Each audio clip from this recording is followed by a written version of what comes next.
Good morning, good afternoon, or good evening, wherever you might be in this fine world. You're listening to the Startup Selling Show, talking sales with Scott Sambucci. Today's episode is a guest episode, and today's guest is Anthony Garcia. Man, I've got a long bio here, and I know I'm going to skip some stuff, but short of it is, the dude knows sales, and he knows all about goal setting and motivating your sales team. So a couple of the key things that I want to pull out here. Like, number one, he's an 18-year veteran of sales. He's been a top performer, a top salesperson in business-to-business sales and medical sales. He's trained and developed sales teams at Cutco Cutlery, which if you know anything about that brand and you know how they sell, it's a phenomenally dialed-in sales process. He's also trained people at Paychex. In his current work, Anthony is on the leadership team that oversees a $500 million business in medical sales, and he helps train international sales force to facilitate new product markets, new product launches and markets. On top of all that, he's the author of an international best-selling book called Catapulting Commissions. And we're going to talk quite a bit about that in the second half of my conversation that we just wrapped up on. He's been featured on CNBC, Fox, CBS. He created his first business in a team of over 100 salespeople at the age of 22. So he also understands and appreciates entrepreneurship. And he's a mentor to top-performing salespeople all across the country and all across the world. So lots more stuff I could share. I think you get the gist of it. I'm really excited to have Anthony on the show for a couple of reasons. Number one, I was a guest on his show, and that's how we first met, actually. He was interviewing me about my book, Stop Hustling, Start Scaling, for his group, the people that he works with, salespeople, top-performing salespeople. And through the course of the conversation, I was like, dude, there's so much here. I'd love to have you on our show. And so he graciously accepted the invitation to join us, and that's what led to our conversation today. So a couple of the key things to listen to. The first 20 minutes or so of our conversation, we just talked about the importance of identifying limits and what are some of those limits that each of us have, whether you're a salesperson or a founder, a CEO. What are some of the limits that we're placing on ourselves, and what are some of the limits that your team might be placing on themselves that are preventing you from hitting that next phase of growth or hitting that next outcome? We talked about this concept of crossing the red line, which is, I think you'll appreciate, comes with selling your product even if you don't feel like it's completely done or completely perfect. We talked about what he calls the complacent sales syndrome and how it's robbing companies of millions of dollars of growth every single day. And we talked about the importance of, as a manager of a team, as a leader of an organization, how you can be what he calls a dream manager, understanding why your team is doing the things that they're doing beyond just wanting to contribute to the company, wanting to make some money, wanting to grow their share value. Like, what's the real dream that they're trying to get to? And how do you help push those top performers in your sales organizations to make sure that they don't coast, to make sure that they're continuing to add to get to that 100% output that you know that they're capable of, which can happen, right? Think about, any team that you've assembled. You might have had a top performer that was really, really pushing hard. And at some point in their tenure working with you, they hit a point where maybe they were coasting. They pulled back the throttle a little bit. And it's your job, it's our job as sales leaders, as company leaders, to identify those situations and approach that person to identify what's keeping them from hitting that throttle full out that we need from them. And we talked about some really specific strategies around that you can take as a sales leader, as a company leader. From there, the second half of the conversation, we talked about this concept of catapulting commissions. And really, it's about understanding how do you get to the next goal? How do you get to the next big outcome? And a couple of the topics there we talked about were the importance of having what he calls a power circle of influence around you, people that can help you and support you. How do you eliminate doubt, and how do you plan for adversity? Anytime you're going for a big outcome, that next big growth goal, whatever that is with you and your company and yourself, you know that there's going to be those times of doubt. You know there's going to be times of adversity. Well, how do you plan for that? And how do you eliminate that doubt? And we also talked about the importance of really getting clarity with you and this power circle of influence, the people around you, your family, your spouse, your partner, your friends, your professional colleagues, and making sure that you're creating this circle of people that you can go to for help, you can go to for support, and who are really there also to push you when you need to be pushed yourself, so that you yourself don't get complacent. So really pulled apart a lot of really key issues here that I think you're going to appreciate as a leader of a company, as a leader of a team, and even for yourself personally, when it comes to making sure that you're doing all the things that you can be and should be doing in order to get to those big outcomes, in order to make the impact that you want to make with your company, with your team, with your product, and for yourself. So that's the gist of the conversation. So In the course of the conversation, we talked about Anthony's book, Catapulting Commissions, and I definitely recommend getting a copy of this. Do grab a copy. As much as it's called Catapulting Commissions, as we talked about in the conversation, it's really about goal setting and getting a really clear strategy in place.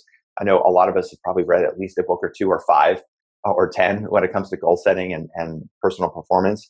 And as I shared in my conversation at the end with Anthony, at least for me, whenever I buy one of these books, I find it useful because, yes, I've read other books, but it's picking up pieces and parts as ideas, giving me a new perspective on a topic like goal setting and high performance that I may not have gotten before.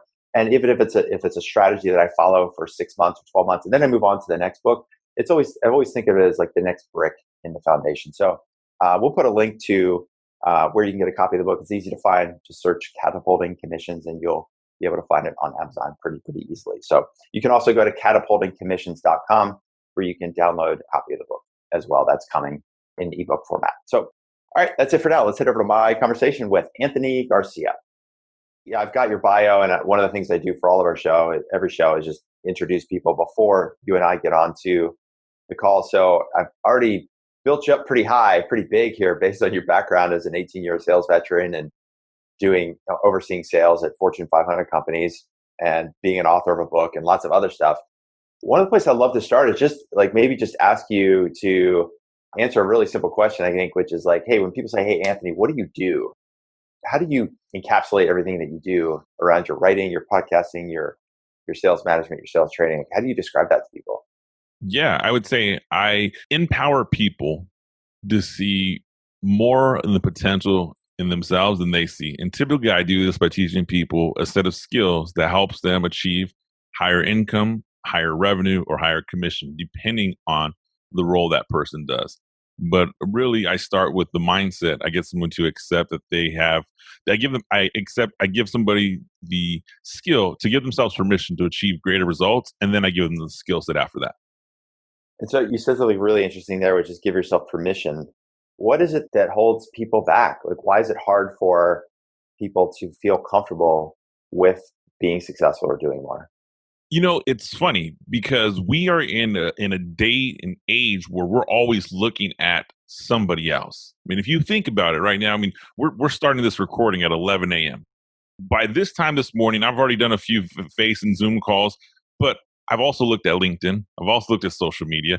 And so it's really easy for us to start comparing ourselves to somebody else. And it's really easy for us to say, they've already done it. They're great. There's already a Grant Cardone. There's already a Gary V. There's already somebody who's doing it. There's already a Hal Elrod, or you could just pick a name and go on. And so when you see somebody achieving success at a high result, it makes you question, well, if they're doing it, I can't do it at that level. Or if you're in a sales company and let's say you work for a sales team and there's 500 sales reps, there's only one number one spot, right? And there's only a few people that finish in the top 5% or top 10% or whatever the metric is that your company recognizes. It's easy to give yourself excuses to not succeed versus giving yourself permission to just give it all you got and accept that you're going to give your best foot forward. And sometimes, your best foot's not going to win, but it's easier to give your best foot forward because it becomes a habit. Yeah, and I know you do a lot of work with salespeople around this, and for the people who listen to this show, they're typically, in a lot of ways, very similar to that group that you're talking to, because if you're a startup founder, there's so much information out there. Like you said, LinkedIn, there's a social profile, there's TechCrunch. You can see about certain companies that now just got some absurd amount of funding, and now their valuation is over $1 billion, or you see that somebody got acquired, and there's a sense of like, wow, all of these other companies are doing better. Why can't I? What's keeping me from doing that? Or maybe that just seems like too hard. And there's this notion that I've heard this, I think I heard it first from Tim Ferriss, where comparison is the thief of joy. And like sitting around instead of just worrying about your journey and your outcomes, you start to think about, well, this company, like, God, their product's not as good as ours. Or I know I'm smarter than that founder. How come they're now a Series C funded company and we're still trying to struggle to get our Series A closed? And so I think that comparison piece, whether you're a salesperson or a company founder, it's so easy to find the information and then try to create this implicit pecking order for yourself. It's funny you say that. So my wife during this COVID pandemic has started two companies. She started a skincare line company, but didn't really want the retail front. So she created an eyelash studio. Women come and get their eyelashes done. So we built the studio. I've helped her put everything together. And as we're getting ready to open here and we're moving units and we're putting things together, my wife fell into that trap. She literally looked at her competitor's website. She started saying, "Oh my goodness, they have this. They have this influencer promoting their product. They have this." And I told her, and and it was, I look at it and laugh, but it's truth. We all do it. So as we're getting ready to open up the final details, there was a chandelier that hasn't arrived yet. And so in her mind, we couldn't open the shop because the chandelier wasn't there. And I told her, I said, "Honey, I love you to death." And I said, and the fact, me and you, this is why we get along. You're so into the details. But if you're waiting for this thing to be 100%, we're going to be standing on the sidelines. And if you're sitting comparing against these other salons, these other establishments, or these other names, you're always going to feel inferior. Just get in the game. Let's just get in the game. We have a strong business plan. We have a strong product. We have a strong 90-day plan, 180-day plan, 1-year plan. We're going to make this work. And I said, the moment you start comparing you're going to allow the whole mind is going to take control over everything, and you're going to just start to regress. And so I had to have that conversation with her. And it's funny because this is skincare. It's a company, but it's not a technology company. It's not a traditional sales company. This is a product she's trying to sell. This is she's trying to establish clientele to come and get aesthetic services in our local community. And she fell victim to it. We all do it. And it's such a challenging thing to do, or such a challenging thing to overcome, because it's so easy to access. Well, there's a couple of things there that you said the chandelier, and I was, in the software world, I could just imagine the chandelier for somebody is like the next product feature. Like, oh, if we could just as soon as we get this one more feature added to the product set, or if we get this one more integration done, then it's going to be perfect. And the second part is, we all know, as well of the plan that you make, and as well of hypothesis testing that you're trying to do, that no matter what you do, you're going to miss stuff, and you're not going to know until you actually go out and open the door or launch the product or go out and try to sell it. So the planning is important, but it's the ability to be able to respond and react to the marketplace with or without the chandelier that I think is a mindset 100%. for a lot of people. That mindset of just jumping in the game. Scott, we learn more when we fail. So it's almost like, if I don't have this extra feature and benefit, you know what? I'm going to go out and I'm going to work my approach anyways. I'm going to pitch my product because I'm going to learn what works, what doesn't work. I'm going to learn the objections. And if this one spill that's in this one feature is really the main objection, then it's going to come up over and over and over again. And you know what? What's going to separate the good salespeople from the bad salespeople? The good salespeople are still going to find enough value that they're going to continue to deliver your product at a higher level. They're going to continue to generate revenue. The bad people are going to be, hey, this is the reason I can't succeed. The good people are like, hey, I'm going to succeed at this. And then when I get this back, I'm going to come and get some additional revenue because I have something even cooler. But right now, I'm still the best option for you. So, and you can't start that until you just, lack better words. I tell everybody who I hire and who works with me, and a lot of my work, what I do is with medical sales representatives that sell surgical implants in hospitals, in surgery. And I say, look, you're not going to learn until you cross the red line, which is the line from being non-sterile into a sterile OR room. You're not going to learn until you cross the red line. Sink or swim. You're going to get in there. I promise you. You're going to learn to float. You might not swim right out the gate, but you'll be fine, and you're not going to know that until you start. So, I love that analogy of the red line, because it's crossing that experience, getting into the environment and seeing whether or not this implant or product or whatever it is that you're selling, is it going to work in the real world, so to speak, in the business world or in the operating room in your case. 100%. So how does this, based on just sort of this as a baseline, you talk about the complacent sales syndrome and how it robs companies of millions of dollars of profit. Or if I'm a startup, I can imagine somebody saying, well, look, no, I see these all these other headlines, and no, I do want to get those things. I know I can, but I suspect that a lot of times there are these invisible barriers that people have within them that are actually, even though they say they want to achieve certain things, they say they want to grow, they say they want to bang down a marketplace and make it impactful for their customers, there might be something that they can't see that actually is holding them back. How does that relate to this complacent sales syndrome? So Absolutely. It's a great question. That complacent sales syndrome, that applies to sales professionals who are already trained, who know how to do the job. So think about this. When you start in the world of sales and you go back to your very first entry level sales job, whenever it may be, whatever it may have been, the goal was to generate money, was to generate income. The beautiful thing about being in a career in sales is one of the few jobs in the world that you essentially you have the ability to not exchange time for money, right? If I want to make more money, I sell more, or I sell a bigger product, or I sell a bigger package. I maybe I have to work longer hours to make more calls, but the true aspect of time for money, if I work 8 hours and I get paid $100 an hour, that doesn't apply in the world of sales. So every salesperson starts with this: I want to make a level of money or level of income that I'm comfortable, that I'm wealthy, that I'm rich, or whatever the reason may be. For me, it was I want to make enough money where I can provide for my family and be comfortable and not have to worry about bills. That was really, really kind of how this sales career started. And what I realized where this complacent sales syndrome comes and it's robbing companies is you get people that are talented and trained and do just enough to cover the basic necessities of life. I have people who work with me who've been in complex sales for 10, 15, one has been for 20 years, just like me. And we've had these conversations where you make enough money. You make enough money that would put you in the top 3% of income earners in the US. You live in an affluent neighborhood, kids going to school, you are content. And when I ask this person, are you working as hard as you possibly can? No, but I don't really want to. Why? And that right there, that complacent sales syndrome, those conversations, that's what's robbing it. Because this high performer, if they were just to give 10% extra, 10% more effort, someone who's already doing well, giving 10% more is going to bring significantly more revenue than having 100 people who are brand new giving their best effort, because you have somebody that has that skill set.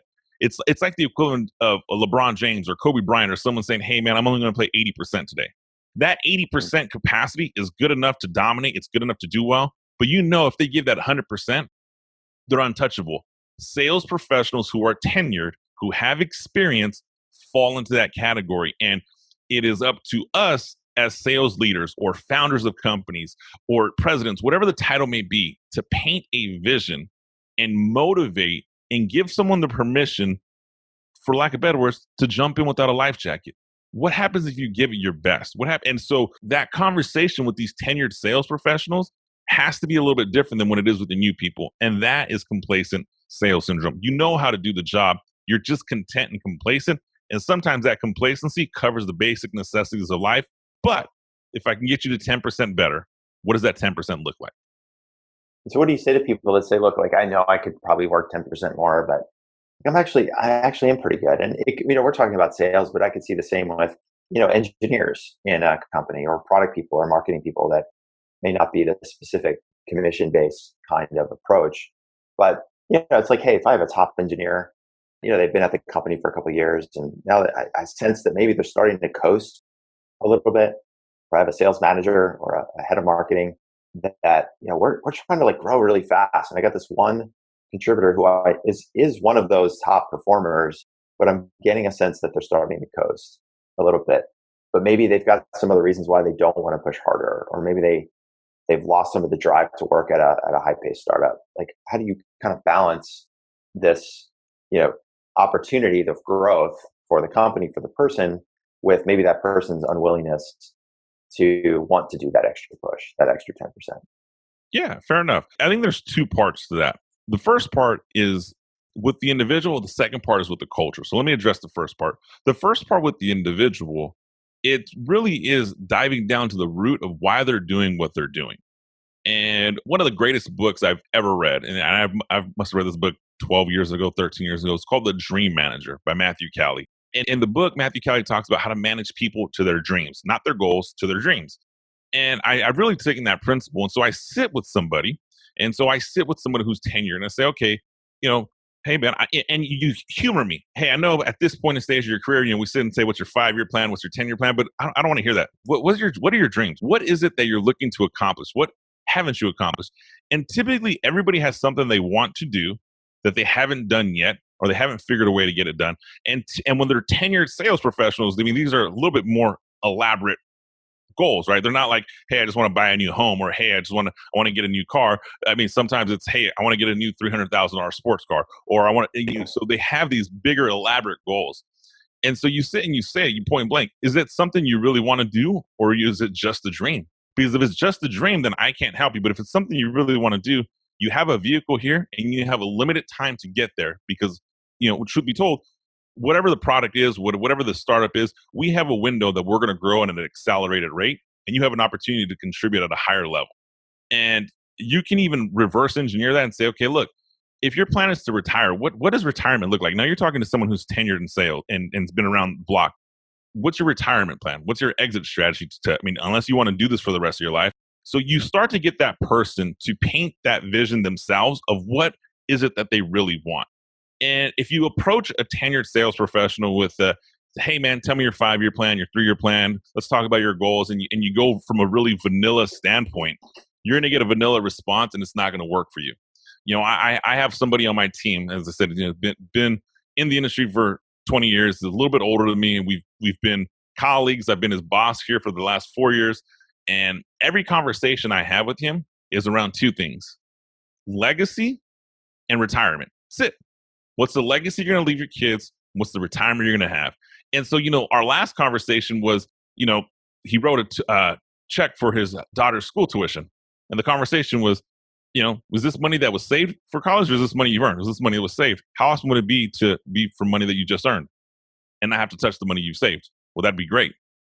Do you have that opportunity? Well, yeah, I do. So it's always about that, or legacy. What is it that you plan to leave behind? And typically, I share, what was your story? Why did you enter sales? Why did you start this journey? And everyone has the similar message. I wanted to build something. I wanted to create wealth. I wanted to not struggle for finances, etc. How awesome would it be to leave a stepping stone for the legacy for the children behind you? So that's the first part with the individual. And I would say there's about 70% of the people that conversation would work. You get that person to acknowledge there's something that they want to accomplish, or there's something that they want to gain still in life and they haven't got it, and no one's really challenged them on it. And as a sales leader, as a founder, as a president, it's your job to challenge them. The second part, it comes with the culture. And this part is probably a little bit more in your face, right, Scott? So it goes like this. Hey, Scott, I have to be honest with you, man, you're doing a wonderful job, but I really appreciate it. And I think the contributions you've made to the company thus far, we value, and we wouldn't be where we're at today. However, I just want to let you know something. Could you give a little bit more, and just get that person to acknowledge that, yeah, I can give a little bit more. And once you get that acknowledgement, you turn the story and you go into the surrounding environment.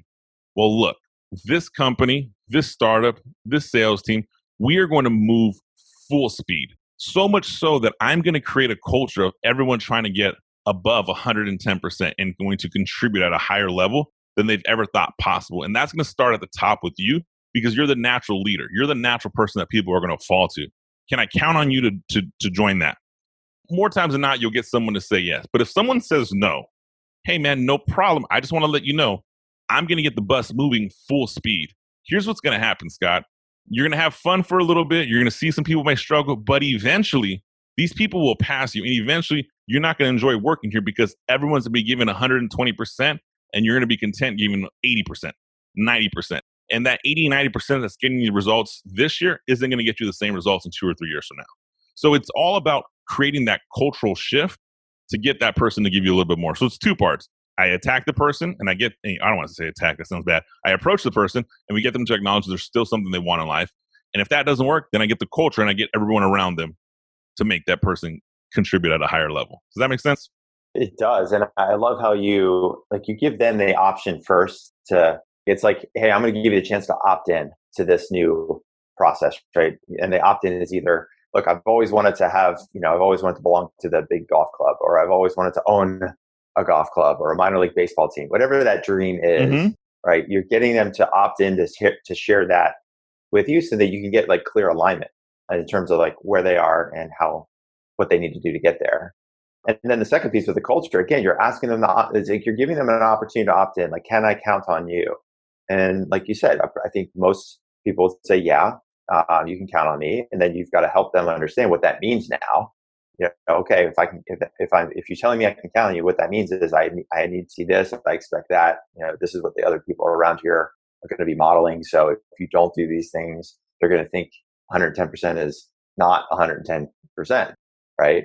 So you're giving them the chance to say yes, and then if they don't, then you're doing the same thing. You're not telling them no, but you're painting the picture of what that alternate future is going to look like. And that dichotomy should help them feel like, okay, maybe I do want to give the extra 10% and stop coasting a little bit. And if I don't want to give that extra 10%, if I don't want to hop on that bus, maybe this isn't a good fit anymore. Maybe the work that I've done got us to this point, but it's time for somebody else to sit in this seat. I like how you said that at the end, Scott, where, that it's time for somebody else. If you think about startups, sales companies, culture, driving revenue, we could learn a lot from professional sports teams and solely from the management of professional sports team. Right? If you look at the movie Moneyball with Billy Beane, right? He wouldn't want to get close to people because there was a time where he was like, hey, I may have to fire this person, right? Mm-hmm. You look at professional sports teams, the moment the star athlete isn't contributing at the level that they need or expect, that person is immediately on the chopping block. I mean, they are ruthless. They cut somebody because there's a roster of people behind that are ready to take your spot. And I believe not a lot of sales managers or leaders have that conversation with their tenured sales professionals, with their quality people, because they're afraid of losing them. And the moment you're afraid of losing them, you've given power to them. And it's no longer a culture that you're creating. You're kind of just managing the environment. But to create that culture and you take ownership of it, you ensure every person is on board with the mission. And that mission is to give 110%, 120%, be the fastest startup to XYZ dollar amount, whatever the situation may be. But that has to start with some of those difficult conversations. Yeah, I think fear is a big one, right? I mean, imagine you're a small team, you're a startup, you're growing fast, you've got the sales rock star, or it could be an engineering rock star, product rock star, whatever that role is.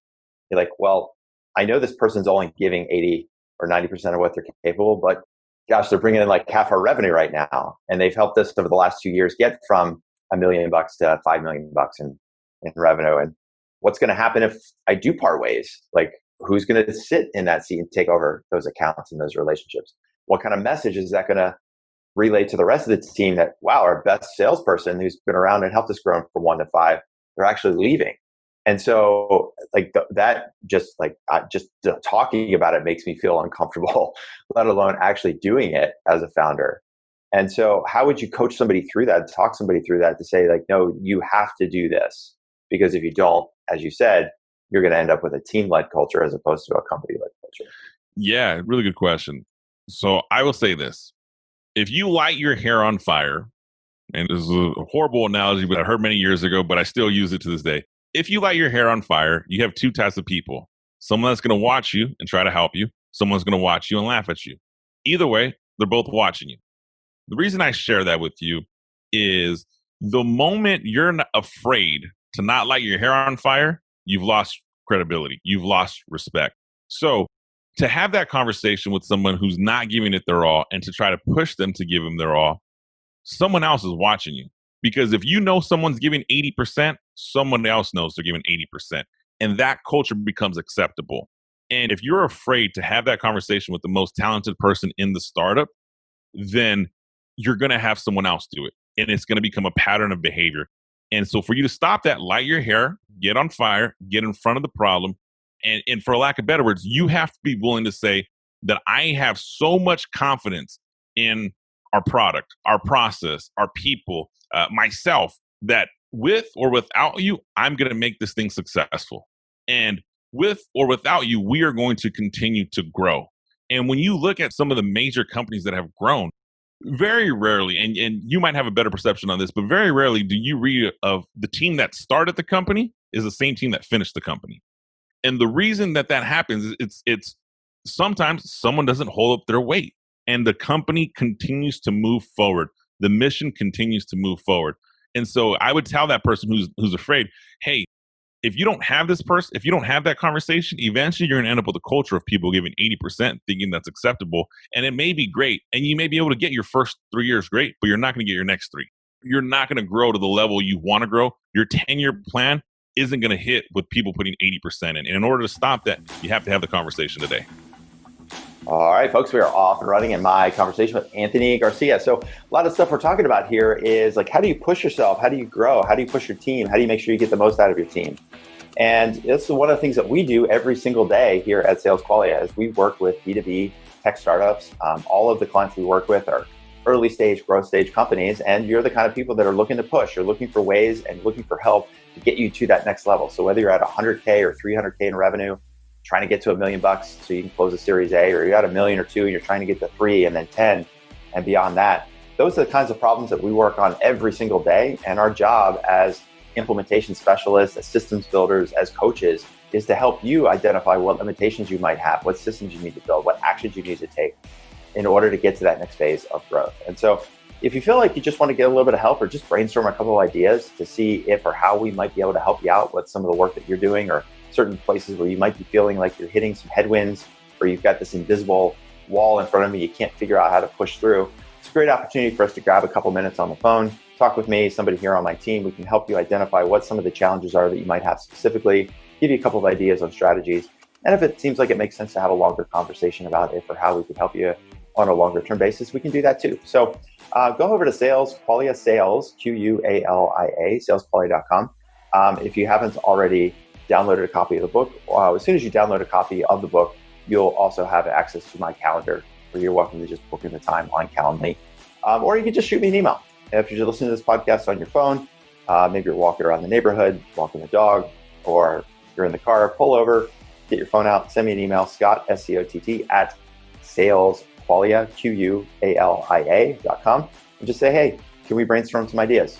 And then we'll get Jocelyn, my assistant, to pick a time. We'll hop on the phone and help you along the way. So that's it for now. Let's head back to my conversation with Anthony Garcia. Yeah, and I think you see this a lot of times with, in particular with startups, you do see turnover frequently. And sometimes the turnover is just natural turnover. Somebody gets, recruited away to the next new hot startup and they just want to work on the next problem if they're an engineer or a salesperson. But sometimes the turnover is just skill set, right? So like for me, I was a head of sales at a company called Blend. My skill set was getting them from like zero to the first couple million in revenue. And I did that really well. But I myself realized the company was getting to a point where they were going to need something from me that I wasn't going to be able to give, which was even more travel and even bigger team management and all of these like next phase of growth. Mm-hmm. And I looked at myself personally and said, like, I got a 2-year-old home. My wife's working on her PhD. I'm already traveling 3 out of 4 weeks of the year. I'm missing all of this stuff at home. And if I don't get out, then I'm going to be letting the rest of the team down, because I could feel myself getting into a position where maybe I would start coasting. And so I removed myself. But that's a situation where if Nima had seen me coasting, he could have taken me out and said, okay, Scott, you got us the first few million. Now we're going to get somebody else that's going to get us from 3 million to 10. We need that new team. And you do see the team turn over time, just because it's different skill sets, different places in people's lives. It's almost like a natural flow, people's lives and their professional motivation that almost be a forcing function for that. So if you try to keep the team together, you're actually doing a disservice to what might be a natural growth curve or natural flow of people moving in and out of the organization. Fair enough. Yeah, I think that's really, really, really great perspective there, because you are absolutely right. Everyone has a different skill set for what state the business is growing in and eventually where the company wants to go. And I think that decision you made there is mature. And as a sales leader and as someone who owns a company, dude, I would so much more appreciate someone just saying, hey, man, I've gotten here. I'm not the guy. And it's not that I don't have the skill set. It's just I don't have the bandwidth, or I don't have the time, or whatever the situation is, because then you can definitely grow. And had somebody had the conversation, hey, man, I notice you're coasting right now. Let's just talk about it. And had you turned around and just said, hey, here's the deal, there would have been no bad blood. And I'm suspecting this because I don't know the person you're talking about. But if I was in that shoes and we had that conversation, and you're like, look, Anthony, with all honesty, man, I can get us here, but wife's having a PhD. I have a young child at home. Things are starting to get a little tight. The travel demands, and I'm giving you 80% because right now that's all I can give. That would be the best conversation that we could ever have, because then it'd be like, okay, let's work on a plan together. Let's work on your replacement. Let's figure out a strategy where both you and I are happy when we depart, as opposed to just blindsiding me. Yeah, and that's exactly what happened actually, is that, I gave a 2-month notice, and then they kept me on 3 more months after that on retainer, paid retainer plus full benefits, because they appreciated Awesome. that. And that was, I was even shocked when they said that. They're like, "Hey man, like we want to help you just as much as you've helped us." And that transition was really smooth through the next round of funding. But I'm sure it was hard for them to see like I had to go and they have to like go swap out the head of sales. But at the end of the day, I think it was obviously a much better decision, for both of us, both for the company and for me, because they were able to get to that next phase of growth and beyond. So, As you say that, Scott, I think about the salesperson we talked about a little while ago. We put a lot of value in this complacent sales and from people who contribute and our biggest contributors in our company. Sometimes there is someone out there that can contribute at a higher level, and sometimes it takes a difficult conversation to initiate that process. We may not always see it. Maybe it's probably terrifying as an owner of a company or as the sales leader is, hey, my name is tied to this revenue metric. My name is tied to this projection. But it does happen. Just how I got the company to 5 million. Someone's gonna have to take them to 10. You may have a salesperson. Hey man, I'm gonna contribute 800 grand of the 5 million we do every year. There might be someone out there that can contribute 1 million, contribute 1.5 million. We don't. There. I always believe everything happens for a reason, and I tell everybody on my team, and this is kind of how I manage and I lead. There's no mistake that we can't rebound from, and it's if we make a mistake, we'll rebound stronger, we'll rebound better. And so with that mentality, there's definitely been some long nights, some early mornings, some heartache, but we've always rebounded better. Yeah, it's fixing or patching things up and getting from, the old to the new. Yeah, I've been there. We've all been there. Oh yeah. But it's worth it. And things do end up being stronger. So what I'd like to do now with the conversation, like I want to, like we're talking about salespeople, talking about motivation and helping people perform at higher levels. I mean, you've written an entire book around what you call catapulting commissions.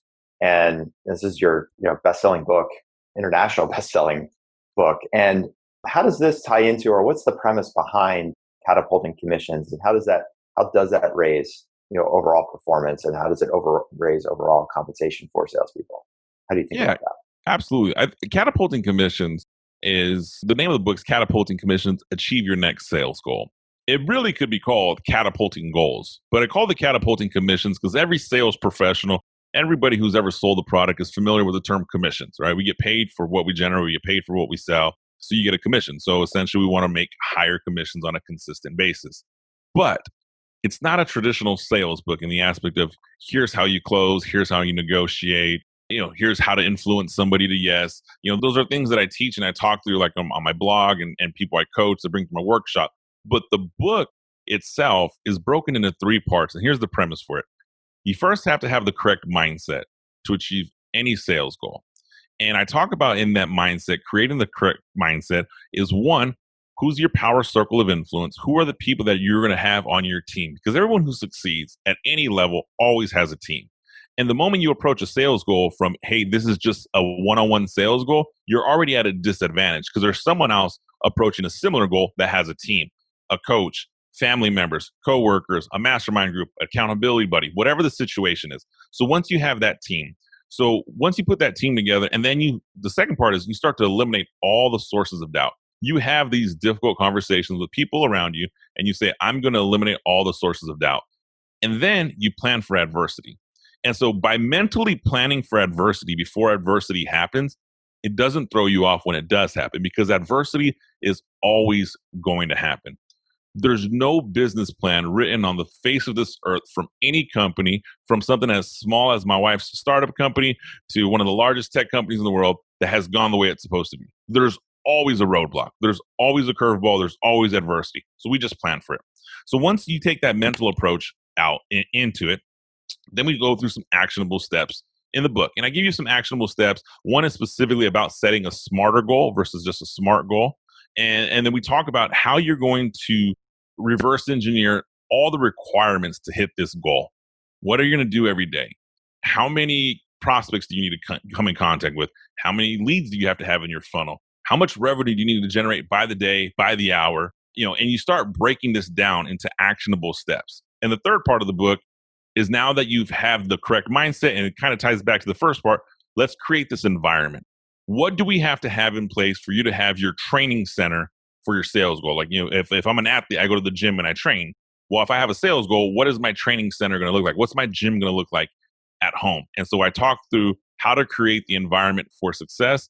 And I give the person permission to say, okay, there's a high likelihood I may not hit this goal, but I'm going to look back at everything I've accomplished. And because I've given it my all, who am I going to be when this goal is over? And we discuss that at the end of the book. Dude, a lot there. I was just scratching down notes. I feel like I can't keep up. So a couple things I wanted to ask about. I was just like in sort of in order. You talked about like who's on your team, and you talked about, friends and family and these other people. So when you talk about team, a lot of time, of course, we think about team as like the people we work with.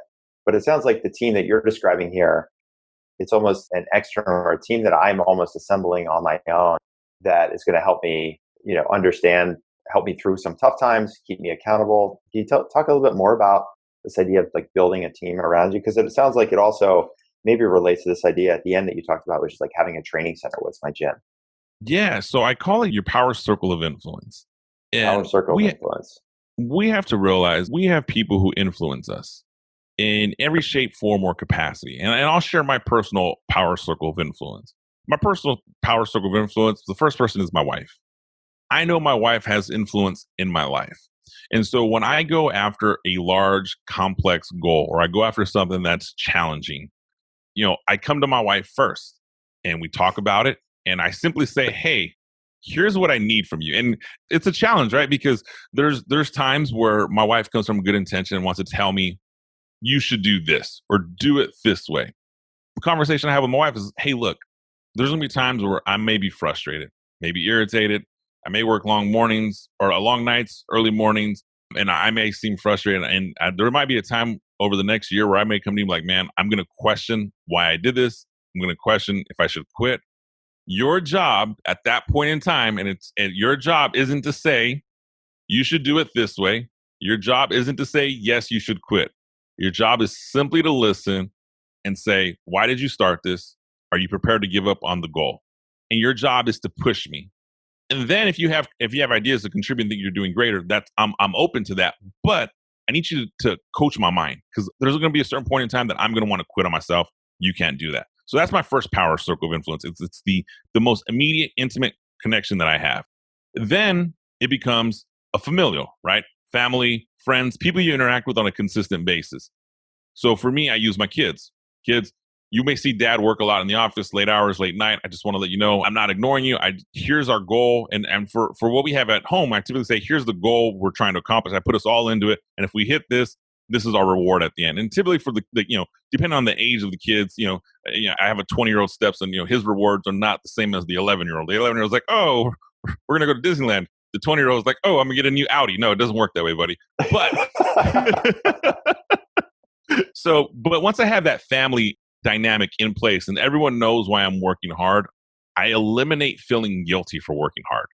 So that influence of feeling guilty for working hard, and I give people updates, and you would be surprised at what your family retains. I use my kids in this analogy, but when I've shared goals with my siblings, I've shared goals with my parents, and they'll call and say, hey, how's that goal going? And I'll tell you what, there's no bigger gut check than when your mom calls you and says, hey, your plan was to generate, $10 million in revenue this year. How are you doing? And it's August and you're not on plan and you're on vacation somewhere. It's a gut check. You're like, man, mom, I guess I am full of crap. I'm not saying what I'm not doing what I said I was going to do. And then the other people in your power circle of influence are a little bit more on a professional level. It's a professional environment. So either an accountability buddy, someone you work with, a colleague, a coworker, someone who has a mission or objective aligned to you. And the other is a manager, a mentor, a coach, someone that you're going to have a regular weekly check-in with that is going to sit there and continue to coach and hold you accountable. And when I say hold you accountable, for people that I mentor or coach, or even my mentor or coach, my conversation isn't, hey, did you check to make sure that, my Facebook ads went correctly? Or did you check to make sure that I went to visit, my biggest prospect? No, the accountability check is the mental, it's the well-being, it's the mental approach, it's the mindset check that I'm looking for and that I speak a lot about. Yeah, there's a lot even within there. Like I too, like my wife is always the first person I share big goals with. And mostly because I know I can't do any of it without her support. Like, and it can't even be kind of like, okay, if that's what you want to do, that's cool.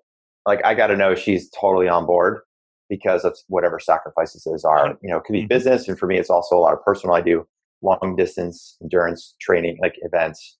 And some of these just require insane amounts of training and sacrifice and support from her. And like any big event I've ever done, when it's done and I talk about it, I always talk about it as we. Like, yeah, we did this race. And people are like, what do you mean we? I'm like, well, my wife and I. I'm like, well, I thought you ran the race. Yeah. But she was like, you know, running crew and she was supporting me and she was doing this and that. So it's like, it's definitely a we thing. And it can't just be neutral. Like, sort of just like, okay, if you want to, that's cool. Like, I got to have her. Otherwise, the time I'm spending training, the time I'm spending in the garage instead of in the house is just, it's torturous for me knowing like she's feeling like she's not completely on board with it. So I totally get that. As far as like external people outside of the family, like I found this myself, just having a peer group of people, like other people that have similar businesses that might be in completely different industries, and just being able to like hit them up on Facebook. Like, hey dude, like I'm really like, I cannot figure this thing out. Can we grab 10 minutes? Yeah, no problem. And then that same person will have the same problem with, you know, a similar situation where they'll ping me like, oh dude, I've got this problem with the salesperson. What do I do? Cool. Let's grab 10 minutes. It's just good to know you've got this like net of people. And I probably got like 5 or 6 of those people out there. And it's just, it makes me feel like I'm not so alone out there. I've got almost like like somebody on retainer that's just like a good friend that's dealing with the same problems and give me some perspective. I love that you mentioned that. You know, when I tell people to set, you know, to create that, and you know, a mastermind is really, you know, I think it's more popular now than it's ever been, but they've always existed. What you just described to me is a mastermind. It's just a group of people you can go to. Now, there's masterminds you can pay for, and you can spend a lot of money on, and I've been part of those. But one of my most favorite accountability groups that I have is a group of 4 of us. We're from 4 different industries, and we get together on a Zoom call every other Monday for about 45 minutes. And we communicate throughout the week with, you know, if there's any challenges, we'll email, we'll text, whatever the situation is. But it's 4 like-minded people that we connected, and we're all at different stages of our business and all in different industries, and we just continually bounce ideas off each other. But more importantly, we encourage each other. You know, one of the members in the group runs a podcast and was really just hesitant on having an interview style or interview flow. It was a limiting belief that she had that she wouldn't able to contribute at a higher level. And for the group to say, dude, you interview us every week on these calls. We have in-depth conversations. It's the same thing. It's just having that soundboard to bounce off that I think people need. Yeah, that's a good, like maybe segue to the second point you mentioned earlier, which is eliminating doubt, which, you know, for I think of a lot of us, maybe that's the invisible field that prevents most of us from taking those actions. And so how, like, do you have some specific strategies, or like what's one thing that people can do that if they've got something they really want to do, or they want to hit the next level with their business, or they've got something hard they've got ahead of them? What do you recommend to people that will help them start this process of eliminating doubt? I love sharing this. Yeah, I had a thorough book review recently by a professional book reviewer that had a lot of positive, but I saw the comments on the reviewer, and someone challenged what I'm about to say right now. And I think, yeah, I found excitement to get challenged in it, and it definitely for me, it's a newer way of thinking. Anytime that I had doubt or that I was afraid, you know, there's always been this statement: 1% doubt, you're out, right? If you have any doubt, you're going to fail. I actually even heard, you know, a podcast from a really successful sales entrepreneur that said, if you have any doubt about entrepreneurship, then this journey is not for you. And I'm like, well, I don't necessarily agree with it. And so because I didn't necessarily agree with that, I did tons of research in writing this in the book. But then I started looking at when I made pivotal changes in my career, and I did the exact opposite. So if you have doubt, that's okay. Embrace it. We all have doubt. We're humans. But here's how you plan with it, and here's how you eliminate it. You simply say, what is the worst case scenario? 100% worst case scenario. And so I write down what is the worst case scenario, and I put it in 5 different categories. What is the worst case scenario financially? What is the worst case? And these are no particular order, but financially, family, faith, professional reputation, confidence. If I'm going to have a complication in one of these areas and I'm going to fail completely miserable, what is the worst case scenario that's going to happen in these categories? If it's with my family, and we just talked about it, I went to my wife and said, hey, honey, I'm going to go invest $100,000. in a startup, or I'm going to invest whatever the number is. And if we fail miserably, we might have to start all over. Are you okay with it? Yeah. Family, right? Kids may not be able to do certain things. Are you okay with it? Yeah. Okay. Faith, that's for whatever personal conversation you have along with your faith. But finances, I say this and it's not easy because I know people who struggle with it. But once you do it a couple of times, it becomes easier. It's always easy to make more money. It's always easy to raise money. It might not be the first time and there might be some roadblock, but once you develop a skill set, and if you're in sales or entrepreneurship or sales leadership, you already have a high income skill. You have a high income skill. So you can always make more money. And then I look at my professional reputation. If I fail miserably at this goal, is it going to prevent me from advancing in my career? Is it going to prevent me from going somewhere else? Is it going to prevent me from doing something else? And so once I identify the worst case scenario for everything, after I write it all out, two things happen. One, it's typically not as bad as I thought it was. Two, if it is so bad, so bad that it's a life and death situation, and my worst case scenario is I'm a Navy SEAL, and my worst case scenario is I'm going to die, well, then I would evaluate it a little differently. For the 99% of us that aren't in that category, the worst case scenario isn't death. The worst case scenario is something that we can rebound from. And so when I look at it and I say, okay, you know what? That's the worst case scenario. And if that happens, here's my contingency plan. All right, doubt, move on over. Let's move forward. And if you look at it and you say, hey, I can't do it, then you really have to reevaluate the goal. But again, I would suspect that only applies in life and death scenarios. So that's my opinion on the case.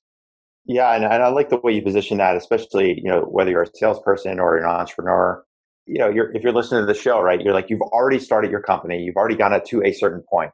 Like, that's a skill set that, however far, maybe you're doing $100,000 a year in revenue, you're already ahead of probably 95% of the people who ever started a company. Like, you're making revenue, like you actually generate revenue. Like, how many people start a company that never even get that far? And I thought about this myself with this company. I'm like, well, what if something were to happen one day and the whole thing just implodes somehow? What would I do? And I'm like, I would probably just go get a job as a head of sales at a tech startup, because I think I could probably get one of those jobs. It ain't that bad. It's not that bad. Like, it is that's not the worst that case bad. scenario. Or even a step before that, it's like, well, maybe I'll just do some consulting and I can make whatever, 20, 30K a month, take on a couple of consulting projects. That's plenty of money. Can still pay the mortgage. I can still take vacations. It ain't that bad, And for me, the doubt piece, I actually like some doubt when I'm taking on something hard. People have asked me this before, like, why do you do these long races as an example? Like, what is it about it? I had a hard time answering that question, but somebody who was coaching me, he asked me about this one race I was doing. And he said, like, why are you doing this? And I said, I don't even really know. And he told me, I think I know. I think you want to do it because you're not sure if you can. And I said, I think you just nailed it. Because there's like this, it's got to be enough of a stretch where their failure is an option. Otherwise, I'm not stretching myself enough. And I've finished races before and I'm like, okay, that was kind of a hard race, but I never doubted that I was going to finish. Like, yeah, maybe it was a little faster, a little slower. Maybe it didn't go the way I wanted it to go, but I never at a point in the race that I feel like, oh, I'm not going to hit the finish line. And those races make me feel less fulfilled than even a race where I DNF'd and I didn't finish and I dropped out, because I know I pushed myself to the absolute limit. So the doubt for me actually is a good thing, because it tells me I'm pushing myself to a place that I haven't been before. It's funny. If you continue in the book tells you if your goal doesn't scare the crap out of you, then you need a bigger goal. So yeah. you just labeled it doubt. I agree with you. I think 100%. If the goal doesn't scare the crap out of you, you need a bigger goal. And for people like you, Scott, or some of your listeners who are founders who've built companies, who've experienced success, it gets scary, because to scare you, the goal gets bigger and bigger and bigger. Yeah. And so it starts to get nerve-wracking, so much so that I've put a new goal on my vision board that I haven't mapped it out yet, and I'm playing with it, but it's the biggest goal ever in my life. And I'm like, okay, I'm going to roadmap on how I'm going to get here. And when I do get there, I'm going to be really excited. But right now, it terrifies me because it's a big stretch. And I'll share the goal with you. So, catapulting commissions, and it came from a podcast recently. It was a little bit dialed on sales commissions and income and how you do things. And I remember all my metrics from early in my sales career, from my first $1,000 check to my first $10,000 check to all the way when I would receive a 6-figure commission check in one sale or in 1 month. Here's my 6-figure commission check. It was awesome. Haven't had one that has 7 figures. And so that's the goal. And I'm like, okay, to get there, I need to sell a company. I need to do something here. So that's the next long-term bit. And it terrifies the crap out of me, but it's a goal. Dude, thanks for sharing that. That's so cool that you're willing to share that with us because you're still developing the idea. But I think that's part of it too. It's like just sharing that and being comfortable enough to say, okay, this is my goal, and being comfortable with the fact that maybe I don't hit it, but at least I got to try. Like I can't not try. It's there. I know there's some reasonable way for me to get there. So at least if I try it and I fail, at least I tried. But chances are, if you persist long enough, you probably can and will get there. The beautiful thing about entrepreneurship, sales, startups, you only fail when you quit. If you keep plugging away and you keep going at it, eventually you'll find a way. Eventually, and now it may take a really long time. And there's some people that don't have the bandwidth, don't have the luxury, don't have the freedom to have that long time, but eventually it will happen. And so I share that goal, and I've recently started sharing that goal, and I have a roadmap and how my plan is to sell a company and specifically my company and what it looks like. But to get there, you work in startup, my earnings have to get significantly higher. My company has to experience significant growth, and then I can have that conversation. And so just to wrap up here, because we started talking, about 20 minutes ago about catapulting commissions. And really, like you're saying, it's really not about commissions. It's really about goals. And just number one, getting comfortable with setting those goals. And then, like you said in the book, you outline all of the strategies that one can take about team and reducing doubt. We didn't talk about the rest, like planning for adversity, smart versus smarter goals, reverse engineering, having a training center. It sounds like a really complete playbook for someone that, I'm sure a lot of us have read goal books before or achievement books before. And look, I've read lots of those books, and I've always found like every time I pick up like the next one, maybe it's like the next one that helps me with that next little part of that journey, my path. And then, I'll use that one book as a strategy for 6 months or 12 months, and then I'll cut to the next one, and that gets me along the way. And so I definitely recommend for folks listening, if you're just thinking about, what are your limits that you're facing, whether you know what those limits are or not, the way the book is structured is really a good read and a good playbook. And I think it's a process worth taking. So I know that we've been going for a while, and I want to be really respectful of your time, Anthony. I guess like maybe as like a final question, where should people go to connect with you or learn more about this whole idea of catapulting commissions? Yeah, absolutely. So the easiest website to remember is catapultingcommissions.com. Catapultingcommissions.com gives you direct access to the book. I'm, depending on when this airs, we are making some conversions. You can pick up a copy of the hardcover book, but I will be giving the book away free as an ebook. So you'll be able to go to catapultingcommissions.com and grab that from there. Anthony P. Garcia is my personal website. So you can get links on both sides, either anthonypgarcia.com or catapultingcommissions.com. Catapulting Commission really is tailored around the book, the message, versus anthonypgarcia.com. That's where I do ongoing sales training, weekly blogs. You get access to the podcast. It's all dialed in. So those are really the two sites that you can track me down. And if you have show notes, I'll be sure to send you over the link so you can grab them there. Yeah, for sure. I've written down a couple notes here, but if you've got those links, we'll absolutely add those to the notes. Well, dude, I'm so glad that we got hooked up. First, for me to join you on your podcast, and now for you to share your genius here, your zone. I feel like we were just getting started with this, so maybe at some point we can do a part 2. And in the meantime, you have to keep me posted on that $1 million check that's coming. Anytime I would love to come back, Scott, and I will definitely keep you posted on this 7-figure check. When it happens, I'm definitely going to share it because it's been a goal that's been burning desire. So I got some time to go with it, but thanks for the support on that. Yeah, I've got a goal I'm working on right now, and there's only 2 people so far that I think that know about it. One is my wife, and one is a friend of mine that we're looking to work on this together. I'm not even ready to announce it yet, but I think I'm going to tell you just so I have an accountability buddy on there. You go. Because it's pretty big, and it's something that, as far as I know, has not yet been done. Good, man. Those goals are the ones that keep us up. If you're, like I said, if the goal doesn't scare the crap out of you, you got to get a bigger goal, because those are the goals that you have passion about, and you'll do anything to achieve. Cool, man. Well, thanks again for being on the show. It's so good to see you again. We'll let you know when the show's out so you can share it with your folks, and do it soon. All right, man? Sounds good, Scott. Thanks, buddy.